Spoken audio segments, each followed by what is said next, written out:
खजाने की खोज। पुराने समय की बात है। गांव में धनीराम नाम का एक किसान रहता था। उसके पास 4 लड़के थे। धनीराम अपना घर चलाने के लिए अपने खेत में कृषि कार्य करता था। लेकिन धनीराम के चारों लड़के बहुत ज्यादा आलसी थे। वह कभी भी खेतों में काम करने के लिए नहीं गए थे। वह सारा दिन अपना समय गांव में इधर उधर बैठकर बिताया करते थे। एक दिन धनीराम अपनी पत्नी से बोला कि आज तो मैं जिंदा हूं तो सब कुछ सही चल रहा है। मेरे बाद कौन खेती करेगा? हमारे बच्चों ने तो आज तक खेतों में कदम तक भी नहीं रखा है। धनीराम की पत्नी ने इस पर कहा, कोई बात नहीं, धीरे धीरे वह काम करने लगेंगे। इसी तरह से धीरे धीरे समय गुजरता जा रहा था। एक दिन धनीराम की अचानक से तबीयत खराब हो जाती है और वह बहुत ज्यादा बीमार पड़ जाता है। इस दौरान धनीराम अपनी पत्नी से कहता है कि चारों लड़कों को मेरे पास बुलाओ, मेरे पास समय बहुत कम है। इतना सुनने के बाद धनीराम की पत्नी अपने चारों लड़कों को उनके पिता के पास बुलाकर लाती है। धनीराम इस बात से बहुत ज्यादा चिंतित था कि उसके बाद उसके लड़कों का क्या होगा।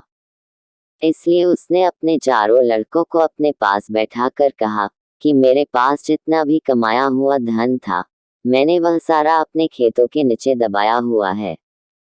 जब मैं इस दुनिया में ना रहूं, तो मेरे बाद तुम खेतों में से दबाया हुआ सारा खजाना निकाल कर आपस में बांट लेना है।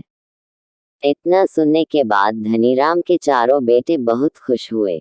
इसके कुछ समय बाद धनीराम की बहुत ज्यादा बीमार होने की वजह से मृत्यु हो गई। धनीराम की मृत्यु के कुछ दिन बाद उसके चारों बेटे खेत में दबे हुए खजाने को खोदने के लिए निकल गए। खेत में पहुंचने के बाद चारों बेटों ने पूरा खेत खोद डाला, लेकिन उनमें से किसी को भी खजाने जैसा कुछ नहीं मिला। इस बात से वह चारों बहुत निराश हुए और उन्होंने घर आकर अपनी मां से कहा कि पिताजी ने खेत जो खजाने के बारे में बताया था वह एक झूठ था। हम चारों ने पूरा खेत खोद डाला, लेकिन हमें खेत में कोई भी खजाना नहीं मिला। यह सुनकर उनकी मां बोली कि तुम्हारे पिताजी ने अपने पूरे जीवन में यह घर और खेत ही कमाया है। अब जब तुमने इतनी मेहनत करके पूरा खेत खोद दिया है, तो अब उसमें बीज भी डाल दो। इसके बाद चारों बेटों ने खेत में बीज बो दिए और मां के कहे गए अनुसार खेत में समय पर पानी और खाद डालने लगे। समय बीतता गया है और कुछ समय बाद खेत में फसल तैयार हो गई।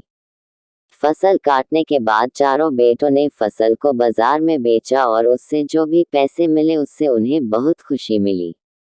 इसके बाद जब चारों बेटे घर गए तो मां ने कहा कि बेटा, तुम्हारे पिताजी तुम्हें यही समझाना चाहते थे कि जो हम मेहनत करते हैं उसके बदले में ही हमें खजाना मिलता है।